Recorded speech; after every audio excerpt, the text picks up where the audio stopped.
白玉堂，你盗配流书，环配投案的来龙去脉，本府已然明了。然而，要如何处置于你，待本府斟酌之后，自会有所决定。在此之前，你必须留在府中，不得擅离，随时听候本府传唤。草民遵命。大人，那白玉堂的身份是？无需关押，也不必监管。他若有逃脱之意，又岂会前来投案？白玉堂，本府所言是也不是？包大人明鉴。王朝马汉在。给白玉堂安排住所，要好生对待。是。谢包大人。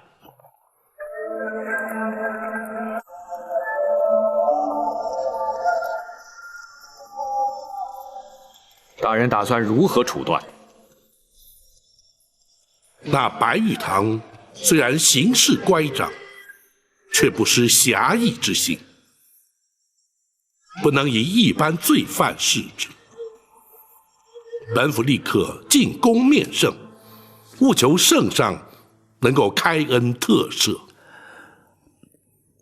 谢大人。展护卫不必急着谢本府，本府只能尽力而为，只怕皇上未必同意呀。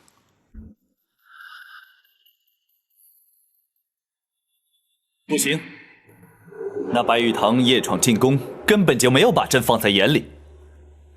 朕有什么理由赦免他的罪？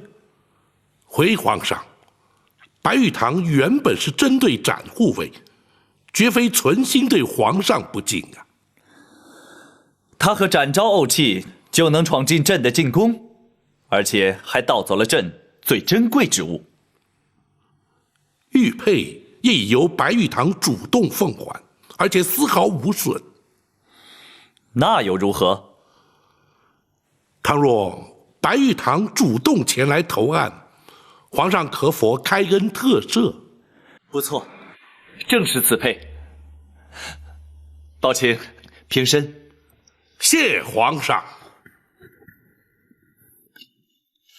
恭喜皇上，玉佩失而复得。是展护卫追回来的？是。展护卫安在？为何不随包青一起入宫呢？回皇上，展护卫自承有罪，待皇上宣召，方敢入宫。展护卫何罪之有啊？追回玉佩乃大功一件，朕奖赏他有恐不及啊。白玉堂入宫盗宝，惊扰圣驾，乃是针对展护卫而来。展护卫自责，因虚名而让皇上增烦添忧。那也不能怪展护卫啊，该追究的是那目无王法的白玉堂。白玉堂自知有错，故而主动归还玉佩。主动归还？是。展护卫顾及江湖道义，故而未将白玉堂拘捕到案。什么？岂有此理！白玉堂进宫盗宝，惊扰了朕，就因为他主动归还玉佩，就不予计较。展护卫不将他拘捕归案，岂不失职？展护卫自承有罪，指的正是失职之罪。不行，展护卫认罪也好，不认罪也罢，那个不知天高地厚的白玉堂，还是要依法拘捕。臣遵旨。至于展护卫，皇上，展护卫追配有功，赶请皇上恕其失职之罪。是啊，若不是展护卫独闯贼窟，这方玉佩恐怕永远追不回来了。展护卫追回玉佩有功，朕自会加以奖赏。然而白玉堂仍要由展昭负责擒拿归案，朕可以不再追究他的失职之罪。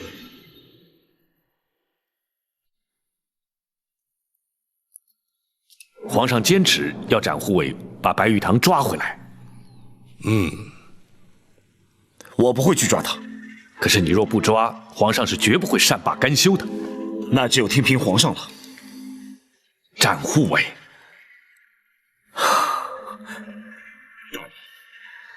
我亲口答应过卢庄主，不会将白玉堂缉捕归案。本府明白。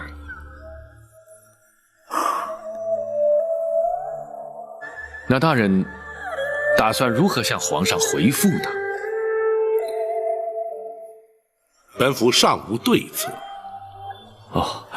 可是，展护卫，老夫人一案，展护卫可都明白了。公孙先生已对属下说了，真没想到世上竟会发生这种事情。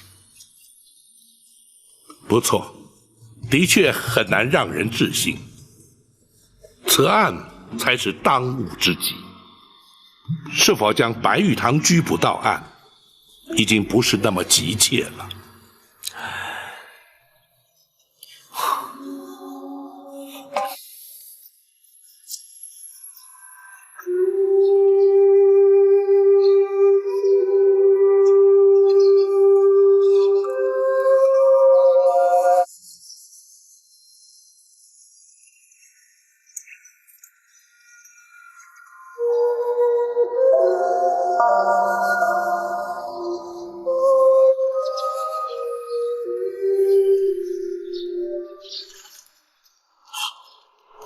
糟了！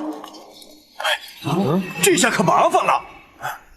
二弟呀，什么事你慢慢说。老五他走了。走了？去哪儿了？他留了封书信，你们自己看吧。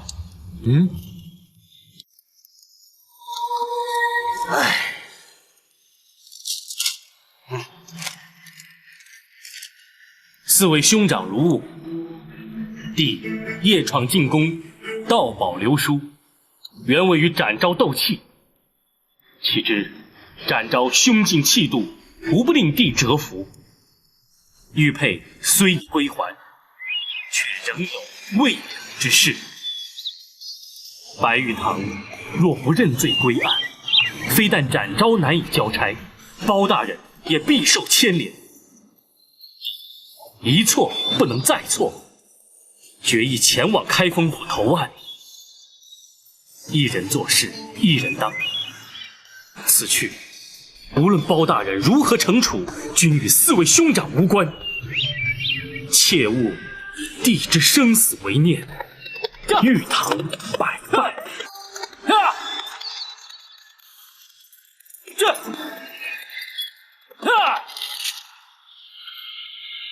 不妙啊！五弟去开封府投案了。五弟是不是疯了？如果包大人真定他的罪，他非死不可。是啊，大哥，这下麻烦可大了。大哥，我们把他追回来。不，五弟的脾气大家都知道。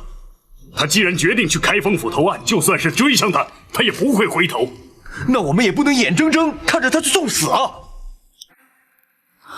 三弟，平时你最为冷静，你说说，我们该怎么办？如果他存心去死，我们就随他去。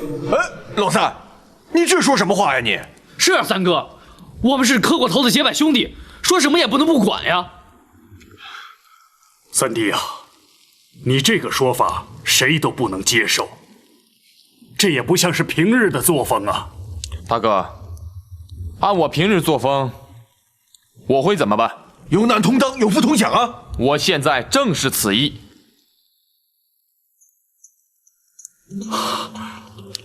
对，三弟说的对，不求同年同月同日生，但求同年同月同日死。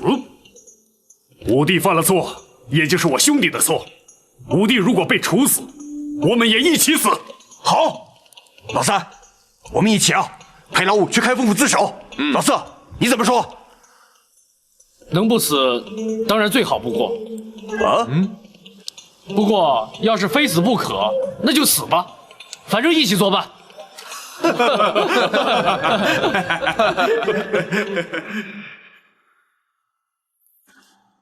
本府今日在宫中，已查得陈琳、陈公公的退隐之处。公孙先生，学生在。明日寻个名目，让张龙、赵虎出京，带着本府手书前去将他接来。要想查明当年情形，非他不可。是，学生会做安排。大人，可有用得到展昭之处？太妃娘娘的安全，还是要劳展护卫负责。府衙之中虽然戒备森严，但仍然不可掉以轻心。属下明白。在陈琳回京之前，本府会与八王爷多做接触。倘若能探得他的口风，对日后也方便许多。大人，拘捕白玉堂归案之事，若是皇上下旨催办，大人打算如何应对呢？暂且顾不得了。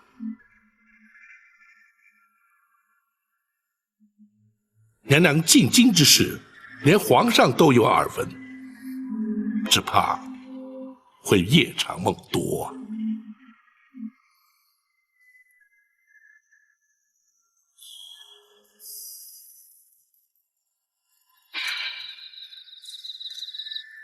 时辰已晚，母后想必累了吧？其实哀家并不累，难得皇上今夜心情好，多说几句也没关系。朕今日心情的确很好，失而复得总是令人高兴的嘛。哦，皇上什么东西丢了？是一块玉佩。天下的财富都是皇上的，一块玉佩怎会让皇上这般重视？这可非一般的玉佩啊！朕从小一直佩戴，恐怕连母后也没有见过呢。可是八贤王或是狄娘娘所赠？不，是20年前一位被打入冷宫的嫔妃所赠。谁呀？当时朕刚进宫，并不知道她是谁，从此以后也就再也没有见过她。这成了朕永远也无法解开的谜呀。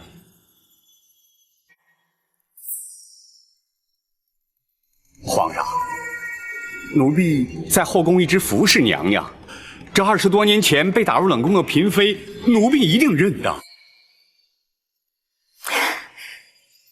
皇上可以把那块玉佩拿给哀家看看吗？或许能够解开这20年之谜。怎么，连哀家都不能看吗？不，当然能。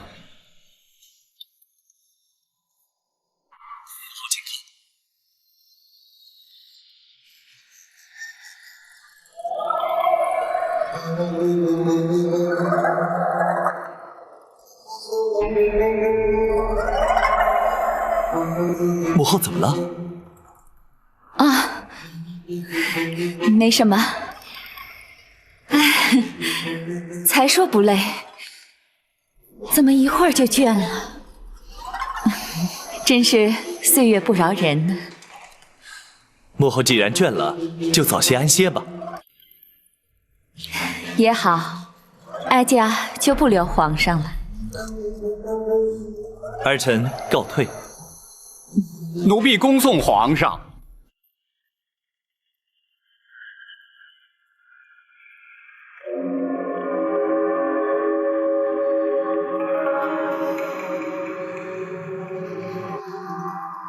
娘娘，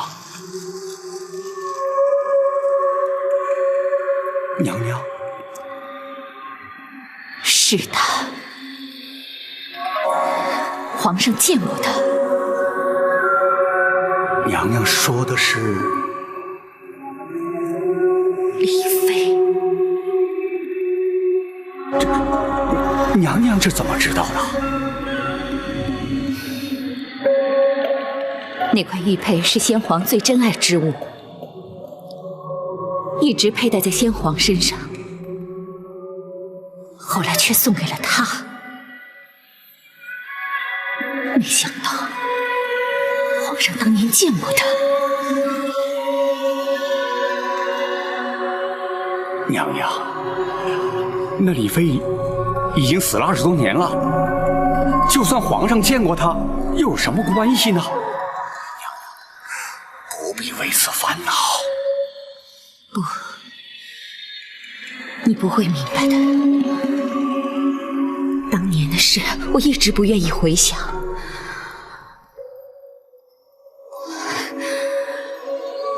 可如今，却不知怎的，隐有不祥之感。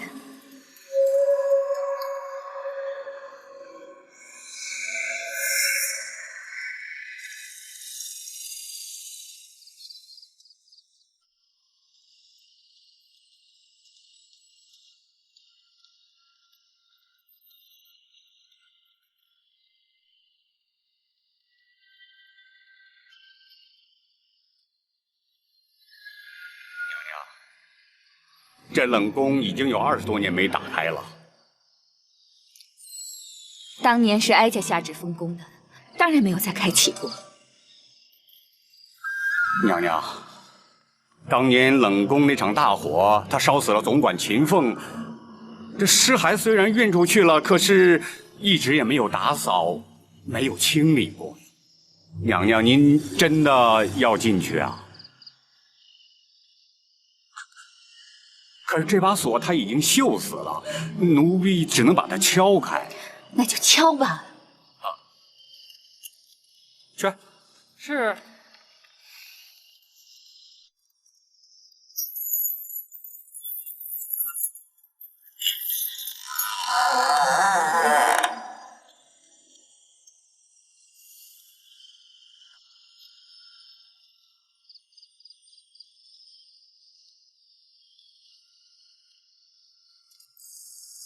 你们都留在宫外。是。文怀，奴婢在。你陪哀家进去。是。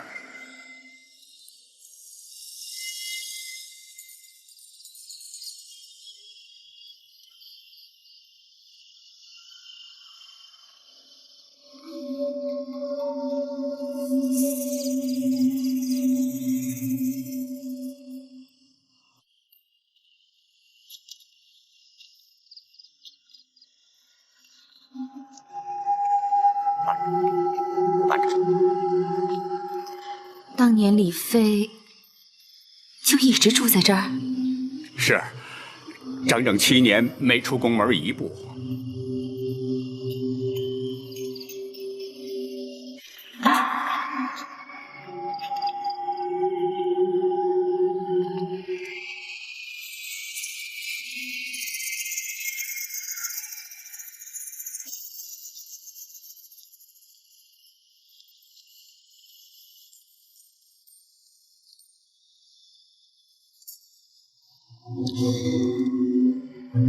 这种日子的确不如死了的好。娘娘，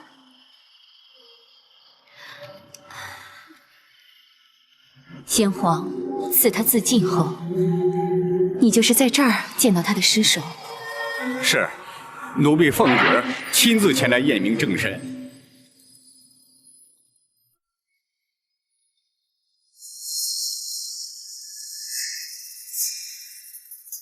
郭总管，请看。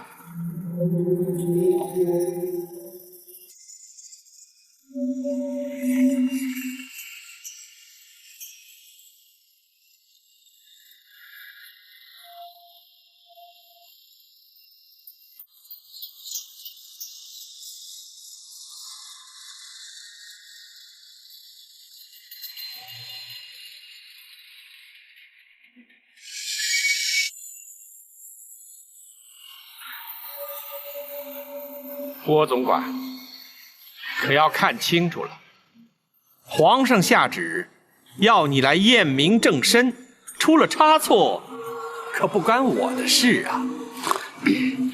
错不了，快干上吧。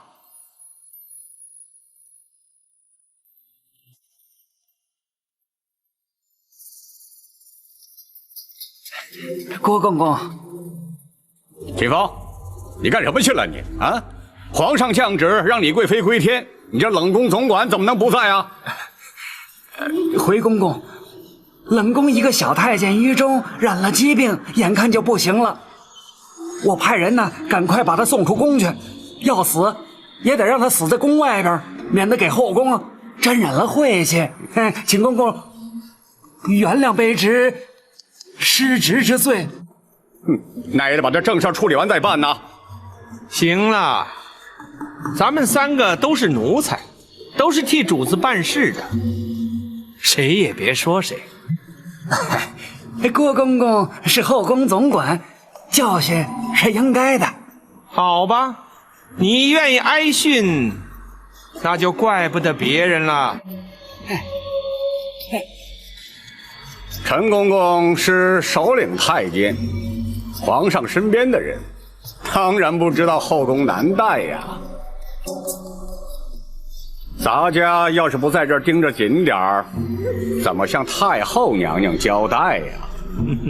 好好好，你后宫的事我不管就是了。秦风，李娘娘已经归天，明天清晨会有人来为她清洗换装，运出宫去安葬。从现在开始起，你在这儿给我盯着紧点，出了问题，咱家拿你试问。是。郭总管，能出什么问题呀？难道郭总管还怕李娘娘站起身来跑出宫去不成？后宫有后宫的规矩，陈公公不是说不管了吗？怎么，现在又有意见啦？好，后宫你说了算，我就不管了，我得向皇上交旨。咱家陪你一块儿去交旨。谁知道当天夜里，冷宫就失了火。是，奴婢猜想，一定是秦凤守夜睡着了，碰到了烛火，才引起了大火。奴婢亲自过来查验过，火场里有2具焦尸，一具是秦凤，一具就是李妃。郭淮，你可知道当年哀家为什么要把这冷宫封起来吗？这奴婢不知道，奴婢也一直不敢问。哀家想，只要封住冷宫，就能把李妃的魂魄封在这儿，她永远出不去，也永远不会找我报仇。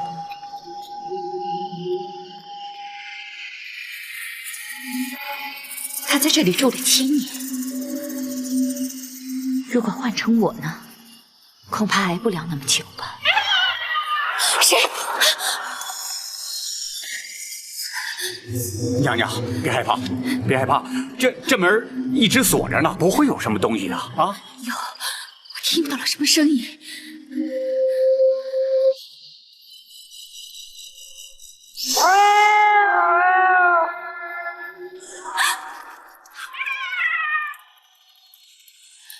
娘娘，没吓着您吗？快回宫吧。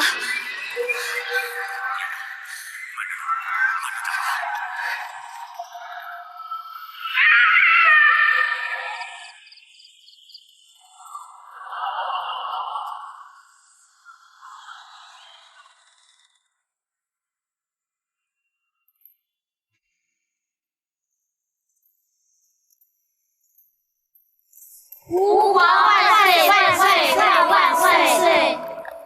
母后，好些了吧？皇上不去早朝，到这儿来做什么呀？听说母后病了，朕当然要来看看。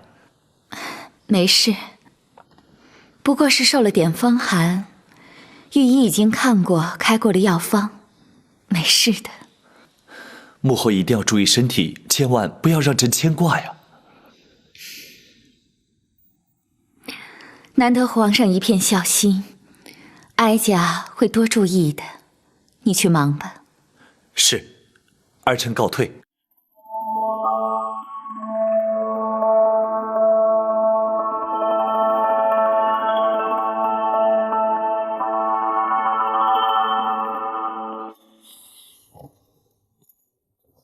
郭淮，奴婢在。你怎么那么不小心？怎么能让太后受了风寒？奴婢该死。起来吧。谢皇上。听说昨天夜里你陪着太后去了冷宫。太后去冷宫干什么？回皇上，太后只要去，奴婢不敢阻拦呐。冷宫尘封了20年，除了烧焦的破瓦残壁，什么也没有。太后为何要在深更半夜去冷宫呢？回皇上，太后是去凭吊吸入宫中的姐妹。20年前，朕还误闯过冷宫，之后没多久，冷宫就失火了。难道太后去凭吊的是住在冷宫的嫔妃？是。莫非是朕遇见过的那一位？郭淮，奴婢在。冷宫里住着什么人？怎么？难道连朕都不能知道吗？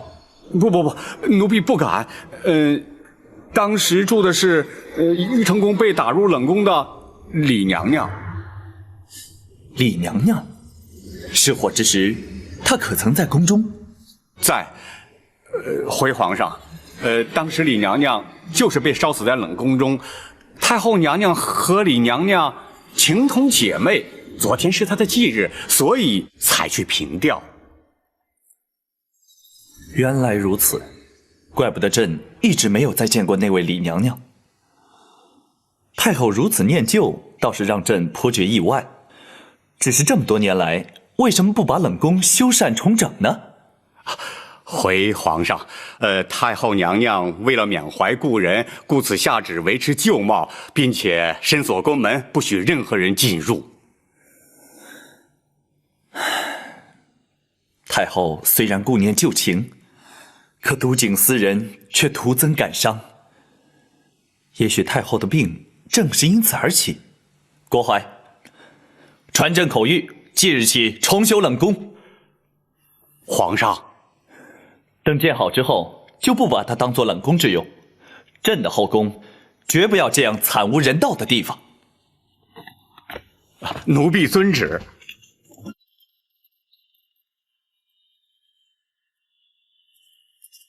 大人，张龙、赵虎已出发去接陈琳、陈总管，学生也已向王马、张赵4位说明太妃娘娘的身份，并特意叮嘱4人，绝不得对外泄露半句。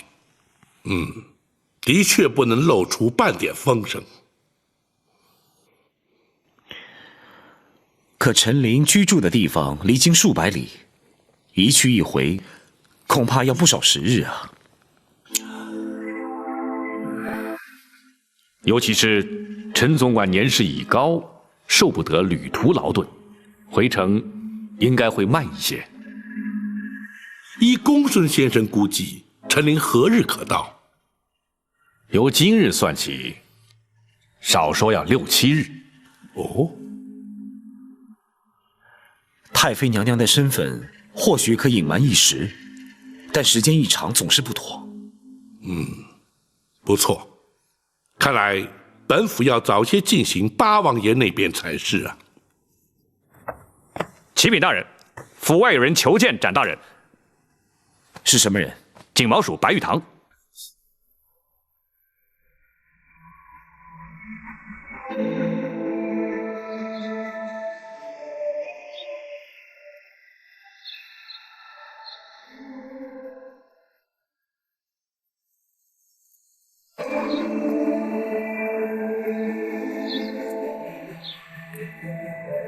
白兄怎么会来到开封？寻展宝何事？白玉堂来找的不是你，那白兄要找的是包大人。找包大人有事吗？白某是来向包大人投案。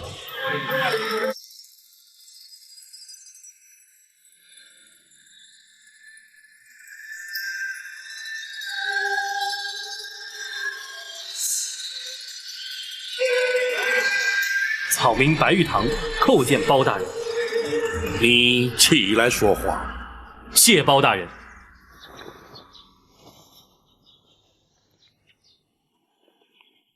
你是来向本府投案的？白玉堂私闯进宫，盗走玉佩，请包大人依法治罪。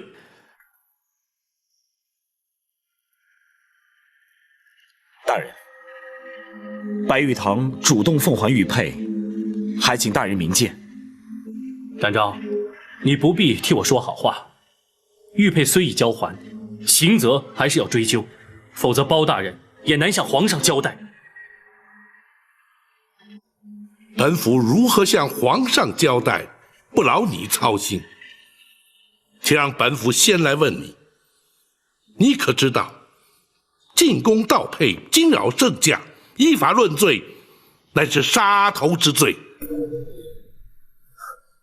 白玉堂既然敢前来投案，就不怕杀头。好气度！然而你明知必死，为何还要前来？大人，我不来投案，大人也会发出海捕公文，行闻天下，抓我归案，不知是也不是？不错，本府职责所在，理当如此。然而，以天下之大，江湖之广，你若是藏匿不出，要想抓你，也未必能够如愿。你又为何要前来自投罗网？好汉做事好汉当，白玉堂不想连累他人。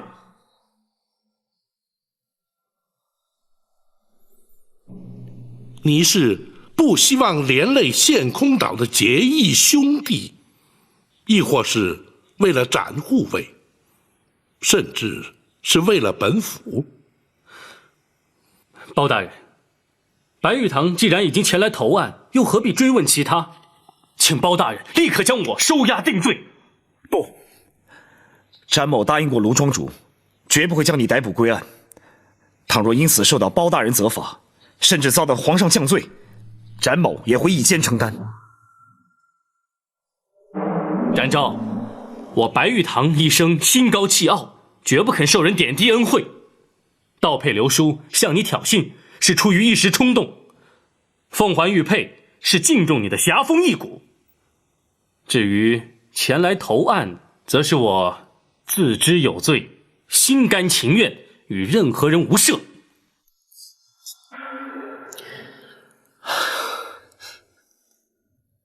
大人，公孙先生，本府自有定论。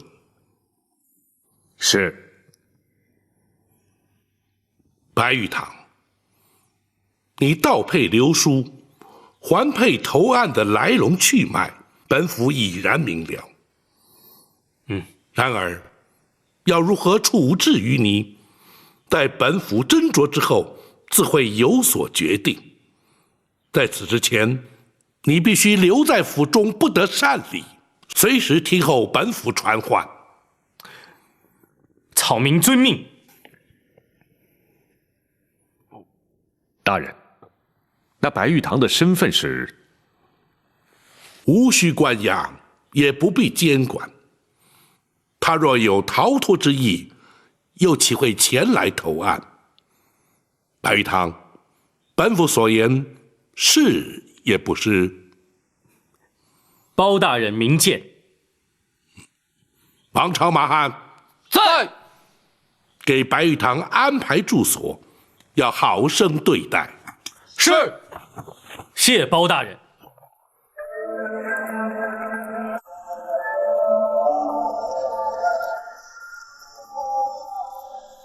大人打算如何处断？那白玉堂虽然行事乖张，却不失侠义之心，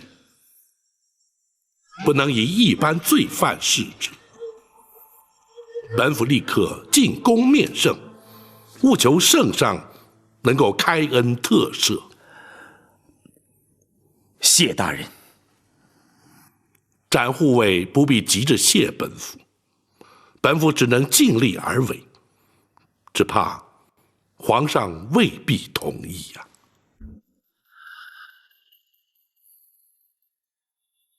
不行，那白玉堂夜闯进宫，根本就没有把朕放在眼里。朕有什么理由赦免他的罪？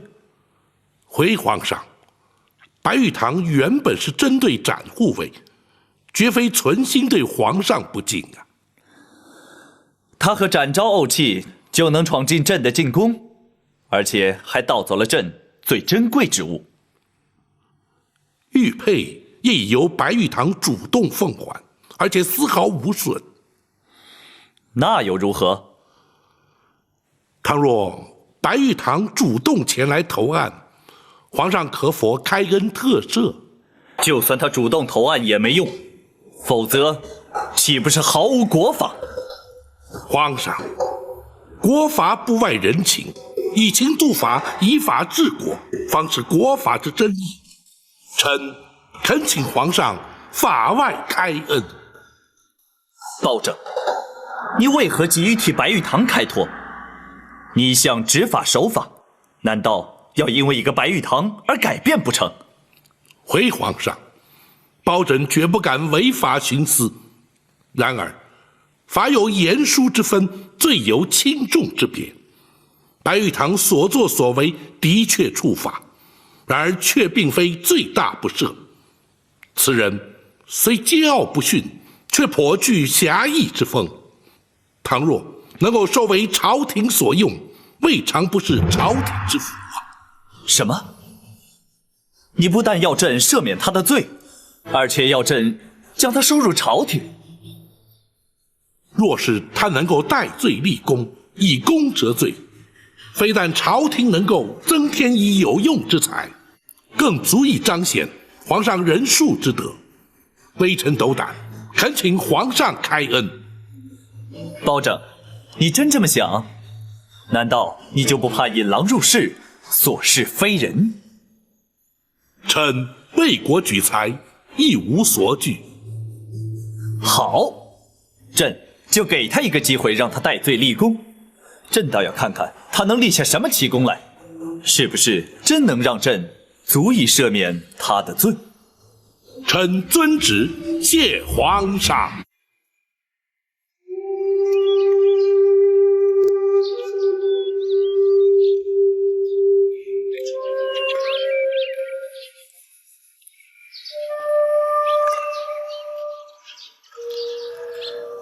白兄何苦来开封府呢？白某不能不来，否则永远也不能安心。我说过我会一肩承担的。展昭，虽然比武较技我承认输了，但是并不表示我肯接受你的保护。我明白。可是我却不明白，你为什么要甘愿放弃浪迹江湖、快意恩仇的日子，反而要来这江湖人最不愿意沾惹的官府？我自己也问过自己很多次，结果呢？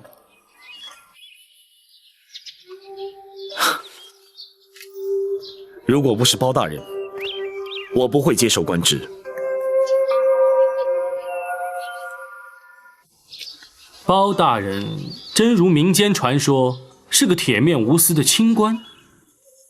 不错，像包大人这种清官并不多见。如果我不帮他，这世上蒙受冤屈的百姓，恐怕永远也没有昭雪的一天。你不但侠气过人，连这悲天悯人的胸怀，都让我自愧不如。如果你愿意，也可以为朝廷尽一份力。不可能，这一辈子我都不可能进入官府。而且你别忘了，我还是戴罪之身。你放心，包大人一定会有办法让你免除罪责。你这么信任他？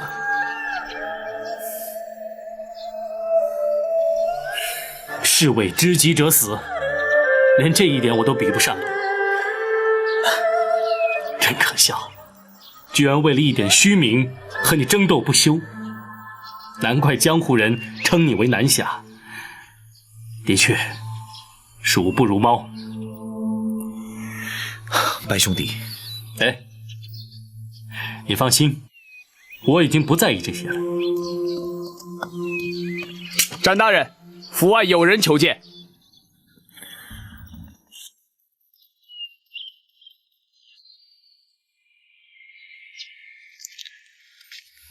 大人，皇上答应让白玉堂戴罪立功。不错。大人打算让他立什么功啊？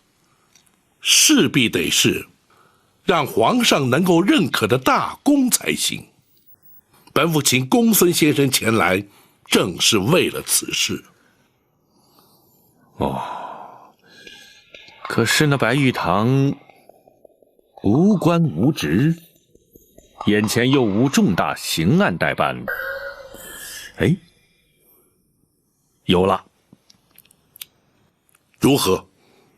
眼前的确有件大案待办，太妃娘娘之案。可是此案不宜让外人插手啊。不错，此案的确不宜让白玉堂插手其中。然而，此案却有个重要人证在来京途中。陈琳，正是。倘若张龙赵虎在接陈总管来京途中有所闪失，那岂不是全案永无侦破之日？公孙先生是说要令白玉堂前去接应？是的，大人。倘若白玉堂对日后皇上认母一事有所尽力，也算是功劳一桩啊。公孙先生所言极是。马汉在，请白玉堂来厅中说话。是。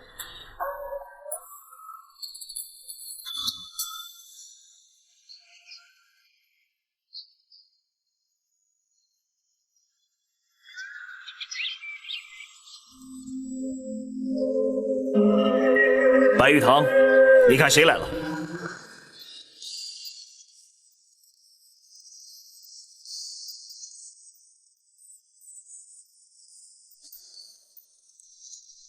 五弟，爹，五弟，爹，是你们来干什么？老五，你这算什么？不声不响，留封书信就这么一走了之了。是啊，你要走也要跟我们商量一下呀。五弟呀，你的确让我们担了不少心啊。大哥，小弟在信里面不是已经说得很明白了吗？我们也知道，劝不住你。既然如此，几位哥哥又何必赶来？很简单，如果你决心前来投案，我们就一起来陪你。大哥，如果你要是杀头，我们几个就一起陪你掉脑袋。后事啊，我们全都交代好了。你们五位请放心，包大人会有合理的决断，还请静待结果。展大人，大人请白玉堂厅中说话。既然五位都来了，一起去见包大人吧。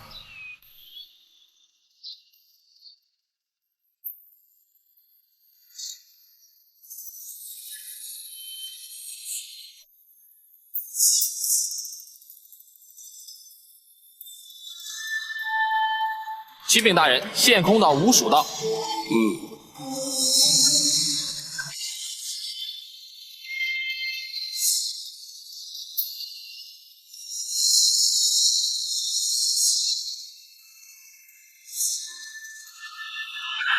叩见包大人。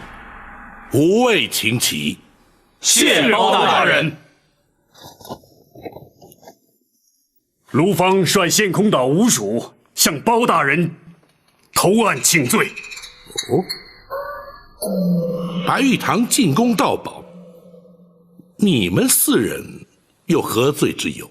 回报大人，我们兄弟5人同生一气，生死相依。倘若武帝有罪，我等情愿同罪。江湖中人难道都如此义气？回大人，江湖中人义字当先，对他人来说或许言过其实，可献空岛五蜀却称得上是义薄云天。所谓儒者以文乱法，侠者以武犯禁，如今看来却也未必尽然。白玉堂虽莽撞处罚在先，却勇于认罪于后。你们兄弟4人虽未处罚，却因义之所至，甘愿同罪。若依本府，吾属当为无义。谢包大人谬赞。大人，莫非皇上赦免了白玉堂之罪？不，本府虽对武艺赞誉有加，但白玉堂犯法却是不争事实，自当泾渭分明，不能混为一谈。包大人言之有理，我们兄弟听候判罚。白玉堂虽有罪在身，但皇上以人恕为怀，其以戴罪立功，若能将功折罪，或可免去刑责。这如何戴罪立功？还请包大人明示啊！公孙先生，是。大人正在追查一桩重大案件，唯一的关键人证不日便到达京城，唯恐在途中遭奸人灭口，所以请你们五蜀保护进京，这便是大功一件。草民兄弟5人愿听包大人差遣。好，本府已派人前去接人，公孙先生自会说明接应之道。时间紧迫，即刻启程。是。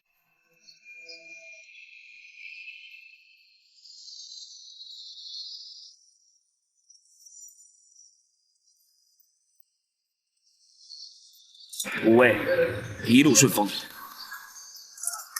展大侠协助之恩，吾属用之不忘。好说，请吧。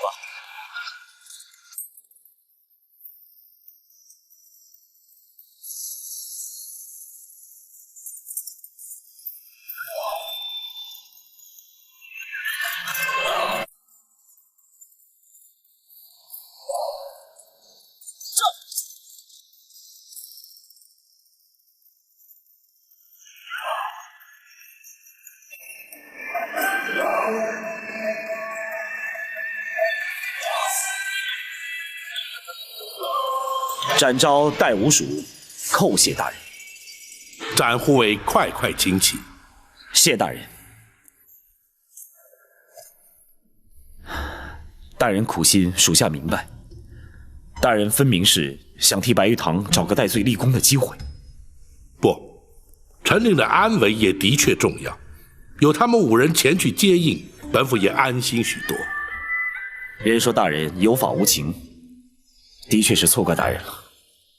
也不尽然，执法之人总得接受世人公平，情理法3字兼容并蓄，才是执法之精要准绳。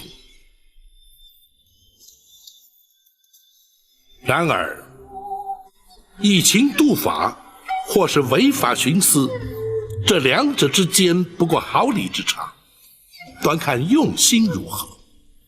只要问心无愧，又岂在乎人言？大人言传身教，展昭永记在心。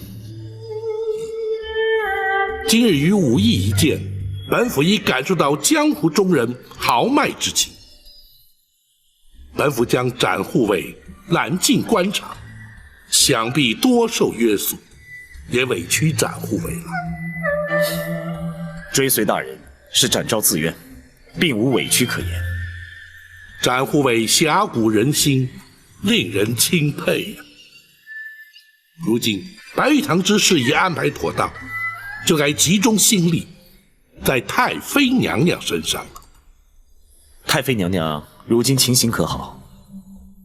公孙先生正在施政，稍后本府要将眼前的进展一一禀报。你且随本府一同前去，也好向娘娘正式引荐。是。御前四品带刀护卫展昭叩见太妃娘娘千岁。展护卫请起。谢娘娘。哀家一直栖身于市井之中，若问展护卫，或许少有人知晓，但一提起南侠展昭，却是人尽皆知。你路见不平挺身而出，行侠仗义、除暴安良的义举，早已在民间流传了。展昭不敢当，谢娘娘谬赞。可惜哀家双目失明，未能亲眼目睹南侠俊俏的风采。展昭惭愧。娘娘经公孙先生妙手诊治，不知如今的情形如何？哀家也不清楚，只觉得双目隐有酥麻之感。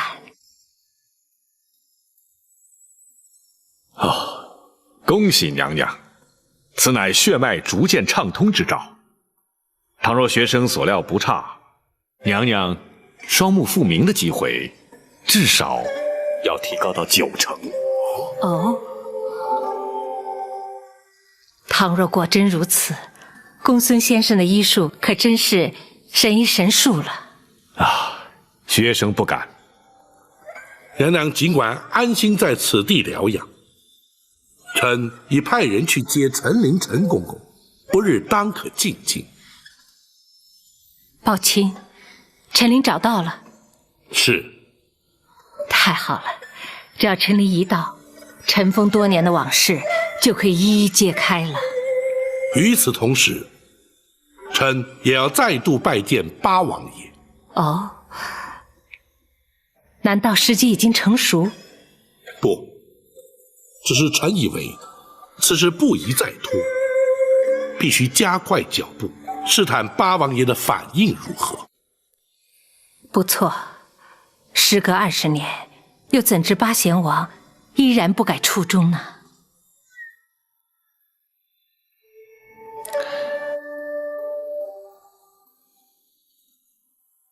回娘娘，臣可以确信，八王爷忠心谋国之心绝不会有所改变，只是事出突然，总得让八王爷先有准备。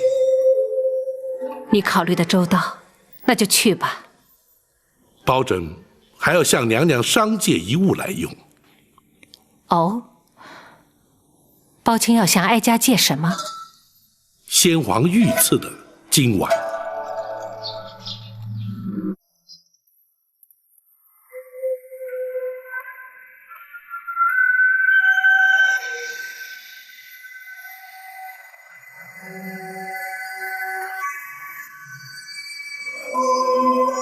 包大人，这枚金碗，你是由何处而来啊？王爷认得这枚金碗？岂止是认得，本王第一次见到这枚金丸之时，距今已近30年了。王爷怎知此丸便是当年所见之物？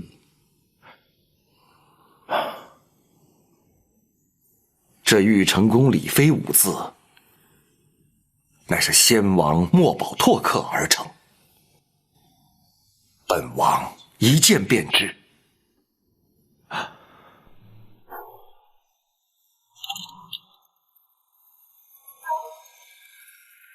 包大人，请看，在金丸之内有夜明珠1枚，世上仅有2枚，绝无赝品。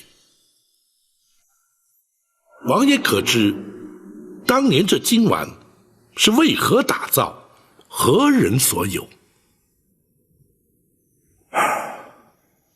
先皇与本王手足情深，非比一般。当年陈皇后去世之后，先皇无子，却又一直不肯另立皇后。谁说朕不会有太子？玉神宫李妃和金华宫刘妃先后怀有身孕，朕一定会有继承皇位的儿子。臣也殷勤期盼2位皇妃能为皇上产下龙子。玉帝啊，不用替朕担心，朕要让你看看，朕为2位爱妃准备了什么。你看看，这2枚金丸就是朕要赏赐给他们的。仔细看看。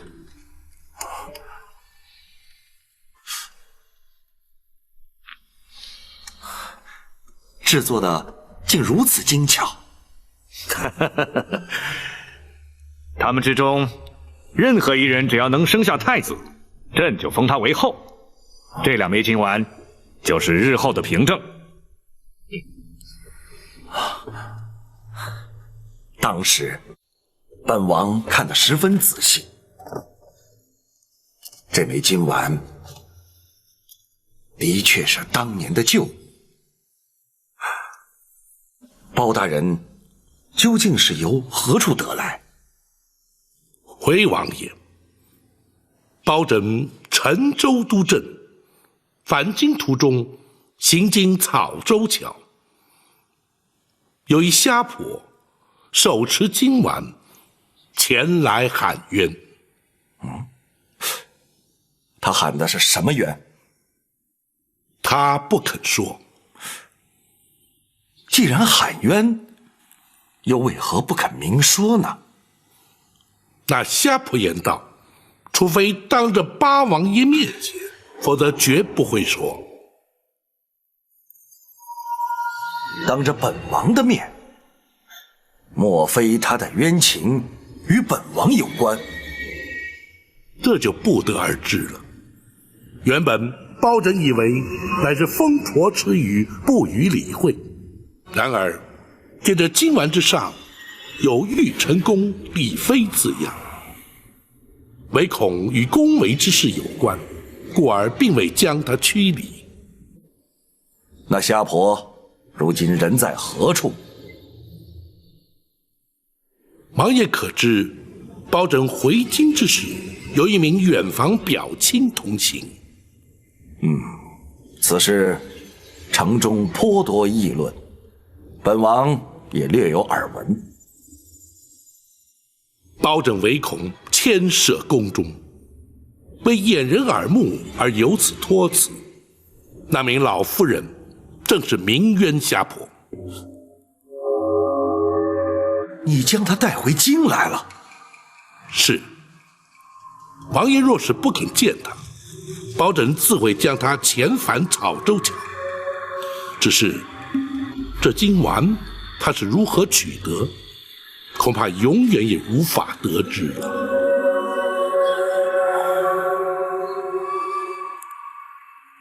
为王爷平添烦恼，包拯罪该万死。王爷不必为难，包拯这就要人将他遣返。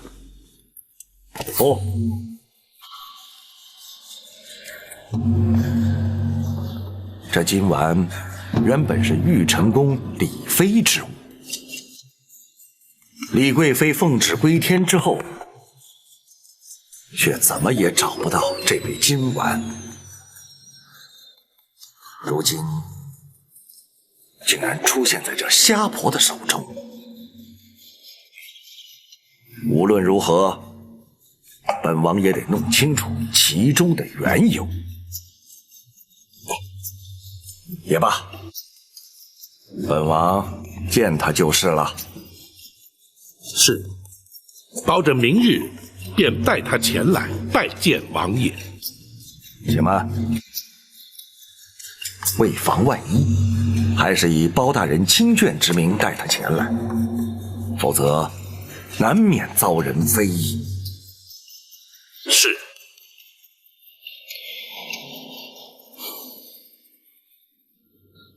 什么？八贤王肯见我？是，包拯明日就带娘娘前去南清宫。如果八贤王肯见我，哀家的冤屈就有昭雪之机，真是苍天有眼啊！娘娘啊，娘娘不可过于激动，否则有碍双目治疗。好，我不激动。这一天，哀家总算是等到了。娘娘，请听包拯一言。请讲。方才包拯已向娘娘禀奏，八王爷虽肯见娘娘，却不知娘娘真实身份，还请娘娘预做准备。哀家明白，哀家会以当时的情形做应对，哀家不会让事态不可收拾的。谢娘娘体恤。明日与八王爷一会，关系重大，娘娘还请尽早休息，以为明日之需。多年的期盼一旦成真，哀家今夜恐怕是睡不安枕，无法入眠。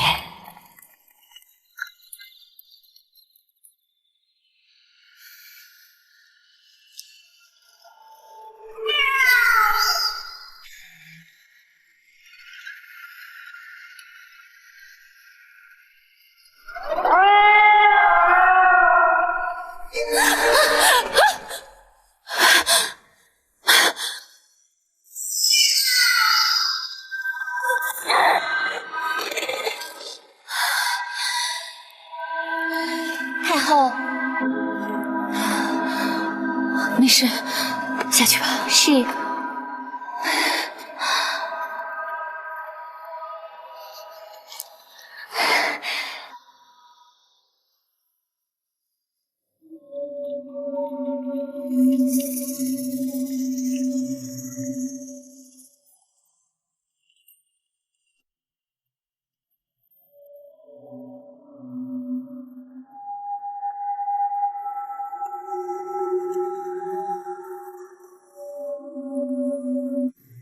娘娘梦见了李妃和寇珠，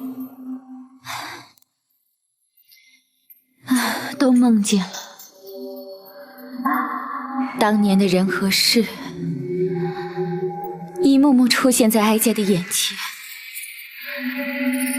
尤其是他们凄厉的死状。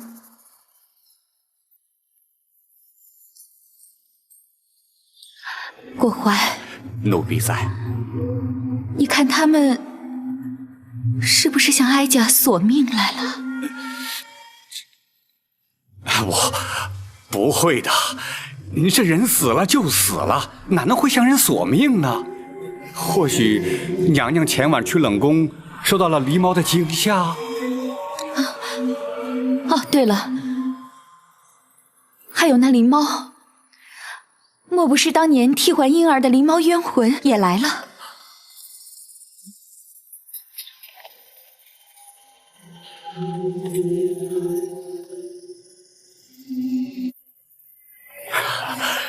娘娘说笑了，这光天化日之下，哪会有什么鬼鬼魂魂呢？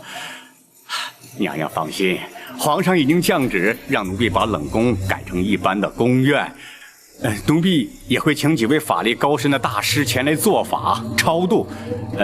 等法会做完以后，娘娘就可以放宽心了。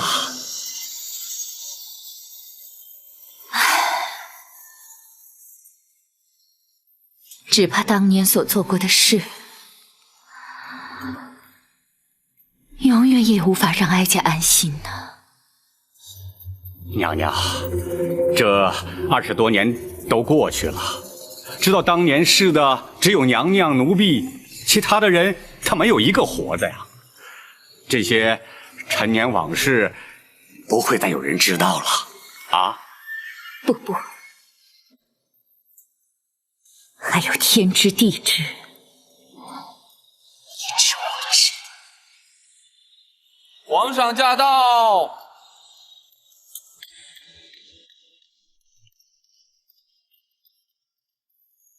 奴婢叩见皇上。起来吧。儿臣见过母后。皇上免礼。母后不是受了风寒，怎么不在寝宫歇息啊？哀家睡不着。母后，回禀皇上，太后娘娘素有失眠之症。朕如何不知？母后有恙，为何不早禀奏？奴婢该死。别怪他，是哀家不许他说的，以免皇上忧心。父母有疾，为人子岂可不知？便是忧心焦虑，也是应该嘛。没事，哀家已照宫中御医诊治过了。想必是没有根治吧？朕记得在幼年之时，也常彻夜难眠。父王府邸有秘制奇方安神露，朕服用数日便能安枕。郭槐，奴婢在。你亲往南清宫八王爷府邸，传朕口谕，取安神露来给母后服用。奴婢遵旨。哀家已经好多了，皇上就不必操心了。不行，母后身体不适，朕怎能不操心呢？郭槐，你立刻就去办。是。